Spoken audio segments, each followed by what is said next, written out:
नामी गिरामी नशाए फरोशर अनमोल और पिंकी के कराची रजिस्टर हाई कोर्ट में पेश किया वियो किथों न 20 ॾींहंनि जी डिमांड रखाई वई ऐं सदर आसिफ ज़रदाई पीपी चेयरमैन बिलाल भुट्टो तो वधीक प्रेस कॉन्फ्रेंस दौरान कितो बयान है वो चई रहियो आहे त पाकिस्तान में सिंध जे अंदरि मंशियात फरोश ऐं काफ़ी नशायूं दवायूं ऐं सुपिरणूं हिन खां बरामद थियूं आहिनि किते हिन खे रजिस्टर हाई कोर्ट जी अदालत में पेश कयो वियो आहे वधीक तहक़ीक़ात जारी आहे हिन सां गॾु भाउ मौजूदु पंहिंजो कजन शामिल आहे कितो हिन सां पंहिंजो पिकी तो वधीक बयानु आहे मुंहिंजो मुड़ुसु मुंहिंजो नंढो भाउ लाहौर विच कंदो आहे कि तव्हां मूंखे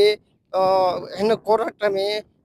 20 सालनि खां वठी इहे मूंखे अॾा मंशियात फरोश हलाईंदी आहियां पुलिस का बि हथ न लाथो हो हाणे